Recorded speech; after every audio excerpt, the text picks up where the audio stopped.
They left the fire on. Let me leave the present. Sorry, I can hear something. What? Can you go and check? Oh, it's only you, Santa. Ho ho ho! Merry Christmas! Oh, did I wake you up? Oh, sigh. Come and tell Santa what you want for Christmas. I'm terrible at deciding what I want. How about I want to become a millionaire? Oh, that's easy. Come and sit down. I'll tell you how to do it. And if you subscribe to the channel and like the video, I'm sure he'll tell you what I say.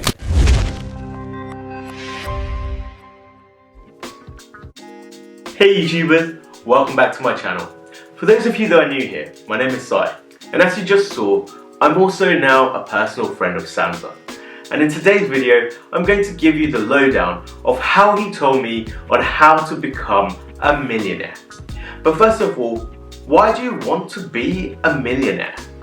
Now, most people want to have flashy cars, a big house, or travel the world. Now don't get me wrong, I love all of that too. But the idea of becoming a millionaire is actually pivoted to the idea of being financially free and having the opportunity to do whatever you want, whenever you want, without being weighed down by other people dictating what you can do, like a 9-to-5 job. Now personally, I want to make enough money passively so that I can spend my time and effort helping people who are less fortunate in the world, because after having many opportunities of doing just that, it's the only real time that I've actually felt content with my life. Now don't get me wrong, living and growing up in the materialistic Western world has done no help to my desires, as I still want the nice cars, big houses, and travel the world. But I think it is possible to strive for that and also be able to become the most philanthropic person in the world. I'll probably do a video about philanthropy in the new year. But going back to my chat with Santa, how many millionaires are there actually in the world? Well, lots of websites seem to say different things, but Wikipedia mentioned that as of June 2020, there was an estimated 13 million millionaires in the world, which out of the 7.594 billion people in the world, that then means that those 13 million people are only within the top 0.17% of the world's population. Now, a lot of these millionaires capture the attention of the media or become huge social media sensations, and so it ends up feeling as though it's impossible to become a millionaire. However, in reality, you don't actually need to be a tech genius with the next unicorn business idea or become a celebrity in order to become a millionaire. Because in reality, most millionaires are actually regular people like you and me, and they aren't making 6 or 7-figure salaries, but instead they actually have just some common sense and discipline along with their average income.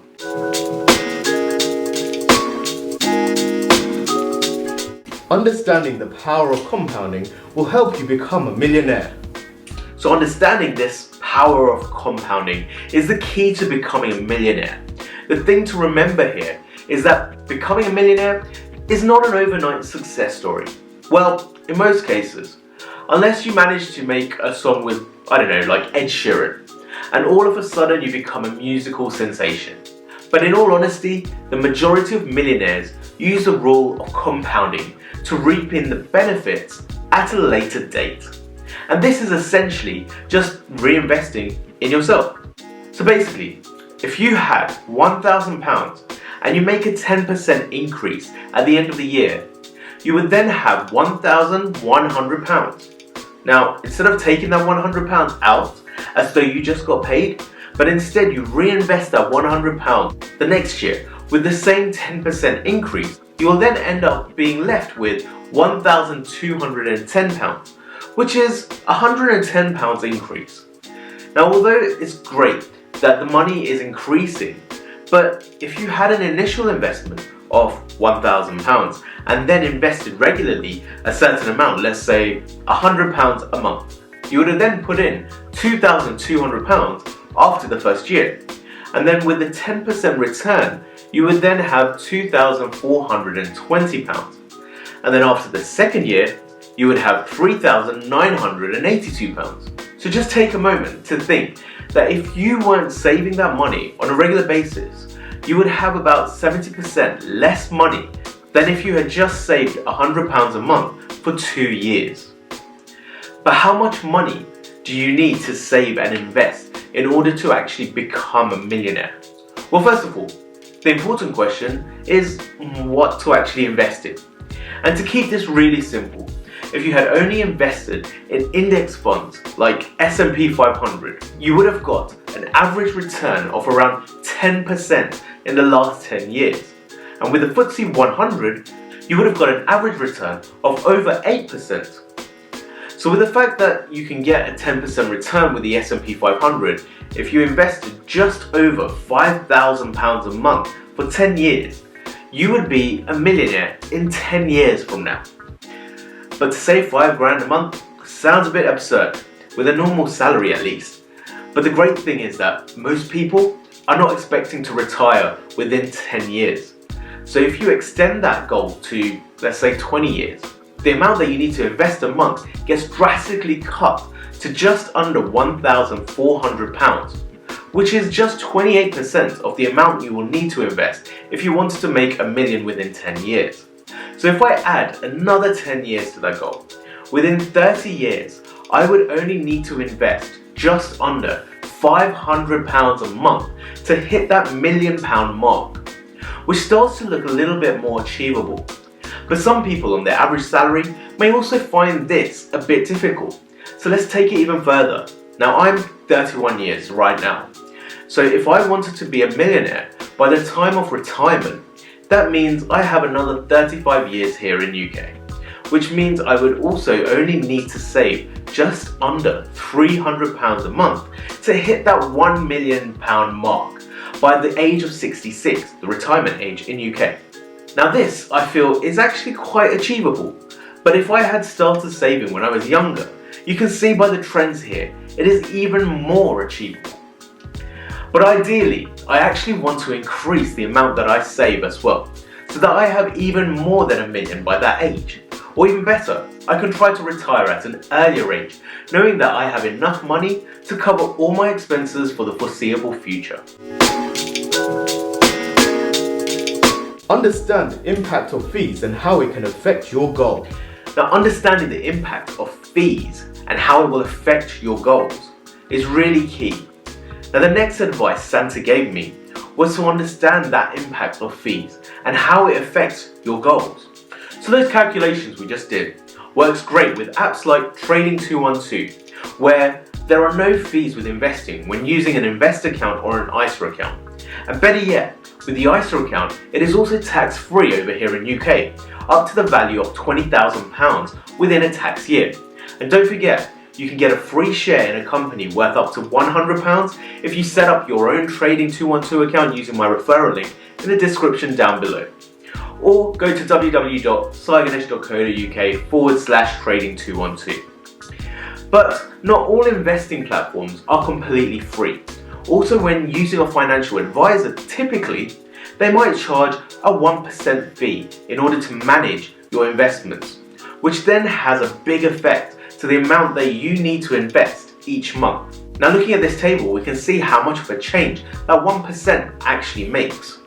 But then, if the financial advisor that you're using also uses a mutual fund that charges 1%, that means that you now have a 2% fee, which then means that your monthly savings will become what you see now in the table. And you can clearly see at a small percentage fee, it can really make a significant difference towards how much you need to save up in order to achieve that ultimate goal. Look out for free money. And I know what you're thinking. There's no such thing as free money. Well, there kind of is. Now, the best way to get free money is through a pension plan. And back in 2017, UK made it compulsory for employers to automatically enroll employees into a pension, which you can obviously opt out to if you wanted to. But I hope we all wish to live into our retirement age. Therefore, it makes sense for us to have a pension because it's essentially free money. Because let's say you automatically get put on to a 3% of your basic salary into your pension plan. The company that you work for will then also put a percentage into your pension fund. And usually they will actually match the amount up to a certain threshold. And in some cases, the company will actually pay more than what you put into your pension. So you can then get money for free. Yes, you may only be able to access it once you retire, but at the end of the day, it's still free money. Now, some companies also may offer other monetary benefits, where if you enroll into the scheme, they will increase your pension fund, or some benefits can be applied pre-tax, which essentially comes out of your pay before you pay tax, therefore lowering how much you have to pay in tax. So it's always important to find out all the details about your benefits packages at work. And obviously the other method of free money is one of the aspects that I've talked about in previous videos in investing, and that's with dividend stocks, where a company pays you out of their profits just for owning a little bit of their company. So what else did Santa say? Avoid lifestyle debt. Now there are two types of debt, good debt and bad debt. And it's very simple. If you can make money from your debt, then it's good debt. If you are losing money, it is bad debt. For instance, if you use debt to buy a car, this is now a depreciating asset, as it is losing value for however long you have it.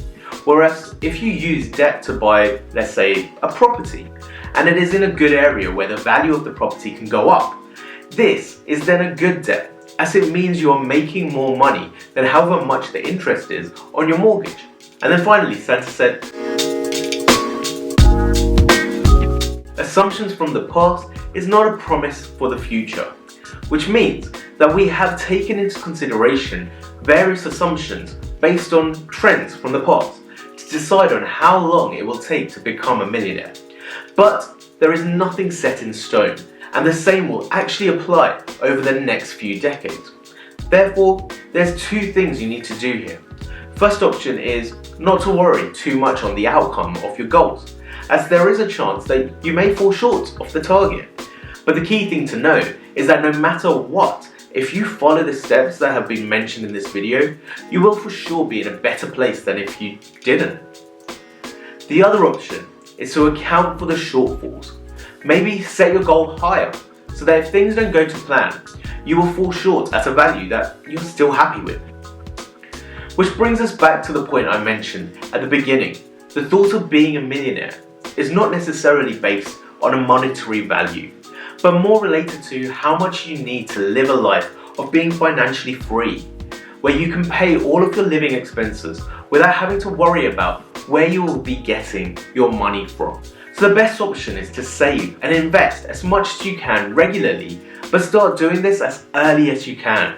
This will be the best approach towards becoming a millionaire. And the more you can save and invest, and the earlier you do it as well, will determine when you will actually become a millionaire. Well, that's it for today's video. It would be great to hear what your thoughts are on Santa's advice, so let me know in the comments down below. And also, don't forget that I have no financial background, and I take my financial advice from a fictional, seasonal character. So before you decide to make any financial decisions, make sure you seek financial advice from a professional.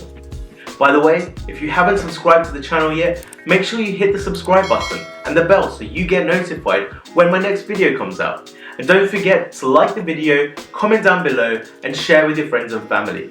Love and peace to all of you, and I hope you have a great new year. See you on the next video. Bye.